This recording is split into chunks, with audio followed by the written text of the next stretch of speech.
Okay, good afternoon. Good afternoon. I am so excited to start the school year with y'all. I just want you to know that I'm here to support you and to simplify our jobs with purposeful actions. So this summer, I went over our STAR data, and Ms. Everson and I, our assistant principal, looked over it, and we noticed, let me put that up here, that our STAR data needs to be improved. We need some improvement there. We also discussed how the district assessment that you all took last year did not match with our STAR data. So that told me that, or it meant that we need more formative assessments to monitor student learning throughout the school year. So that's the purpose of this meeting. So let's talk about how do we check for student understanding.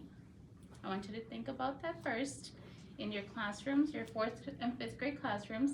How do you check for understanding on your daily lessons? You're gonna share with a partner. Y'all can be partners, y'all can be. Okay. That's what I like to use Turn and Talks, Yeah, listening to and even them, just if it's like a quick the video exit thumbs up, tickets, thumbs down, like questions games during is there a way the activities to make sure that they're understanding as we go. Okay, you good? Yes. Okay, so let's see. We're gonna have a person share. Let's see if this works. Hopefully it works. So here we have y'all's names.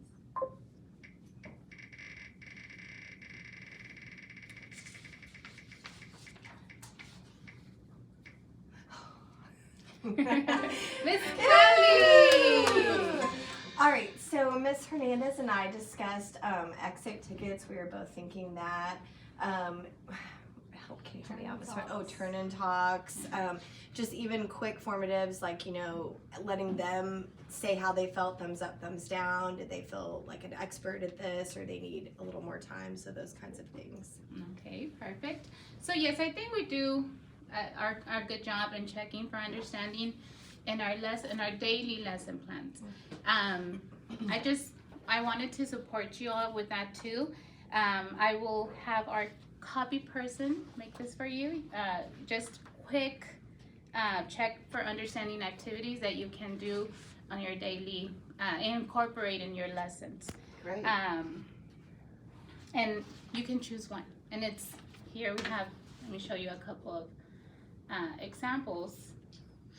The whiteboards, just having them write a response to check their comprehension using that. Quizzes, visualize, just different activities. These are just different activities that you all can do for checking for understanding. Postcards, have students write a postcard as a historical figure to another historical figure discussing and describing a historical event. I think that gives you a lot of information of what they actually understood. Also exit tickets, talking to their partner, listening in their conversations. That is important. So with that in mind, so our plan is we continue checking for understanding with formative assessments. Okay, so what are formative assessments? I'm not gonna ask you, I'm just gonna tell you what they are. Occur during the learning process. It gives teachers the opportunity to change strategies. Gives students the opportunity to identify their strengths and weaknesses. We don't want to wait until STAR comes to determine what their strengths and weaknesses are. So it's a good indicator of what we need to do. So now let's discuss what is the purpose of assessments. So I'll give you a little bit of time to think about why do you think we assess? Do you mean formative assessments or in general, okay. assessments? Why do we assess students? Yeah, to find out what they need And help with. Yeah. yeah, and to modify like instruction, whether it be pace or skill. We Okay. have to know what they've got. Yes, and I think we all think that way where we always think of the students. But have y'all ever thought about starting with the assessment in mind Working and working backwards. towards, Okay. yes. All right. So that's our plan. And y'all, during the school year, if this doesn't work out or you have suggestions, I am open to any suggestions. But that is our plan, to start with assessment in mind, and that way it guides our learning, our teaching, and our lesson. It's kind of like a roadmap. So let's do a little activity here. So how do we know that students understood this? So just 2 + 2 = 4. And I think this is a very easy way, it's a simplified way to visualize what it means, what assessment means, or formative assessments mean. 2 + 2, so = 4. How do you know that the students understood that 2 + 2 = 4? How would you say? Because they held up their whiteboard with the answer on it. Okay. I mean, ideally, I would like them to be able to maybe explain how they got there, like some No. thinking, hear their thought process, if they can explain why it is 4. Okay, exactly, and that's exactly the point of formative assessment and starting with formative assessment, because with this problem, the teacher might say, maybe you 4th grade, or well, this is really 1st grade, but let's say a 1st grade teacher might say, what is the answer? Ask, what is the answer? Whereas you have another teacher who might ask, show me how you got the answer. What does it mean? So you see the differentiation in questioning. So our goal with formative assessment is to, the standards are the same, but the rigor of which each teacher teaches is different. And we want to change that because we want to get students ready for that rigorous and summative assessment, which is STAR, right? So the purpose of them is that, and also it gives the teacher the opportunity to expose students to the vocabulary, the language that goes with the assessments. STAR is up here. We all always want to be up here as well with our own assessments and our questioning and our daily conversations.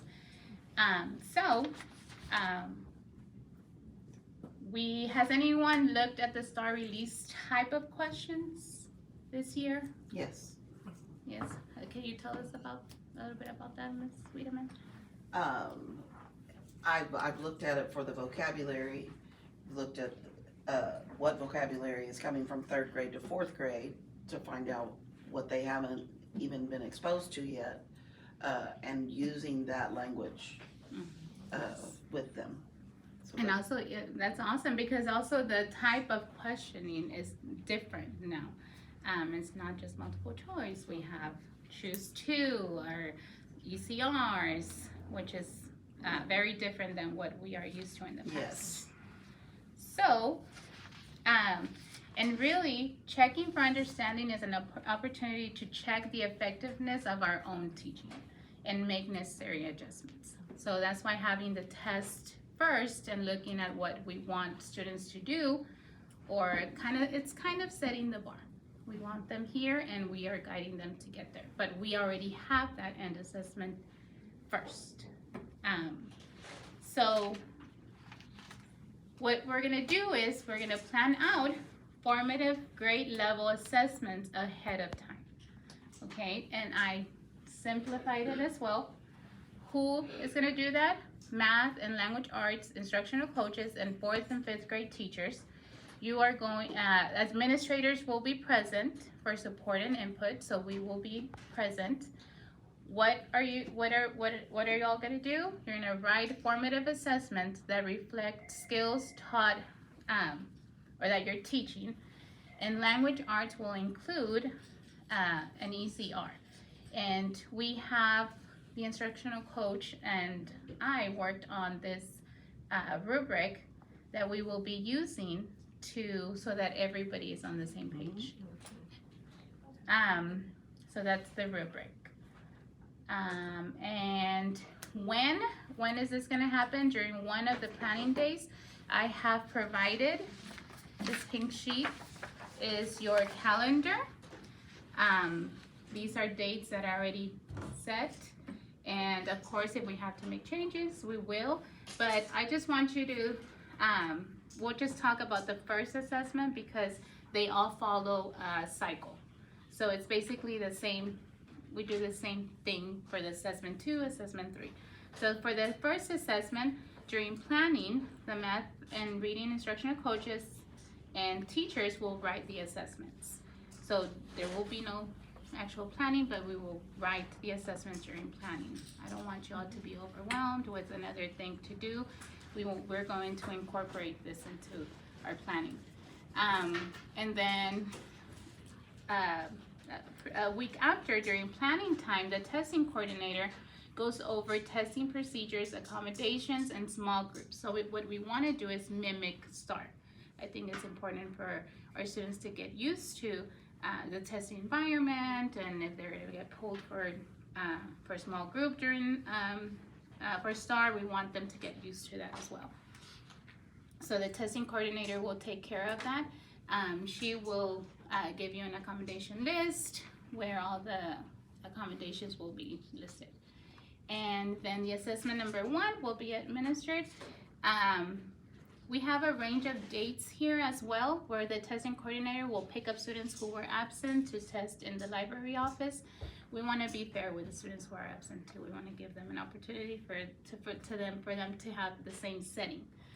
And then October 9th, you are grading this assessment.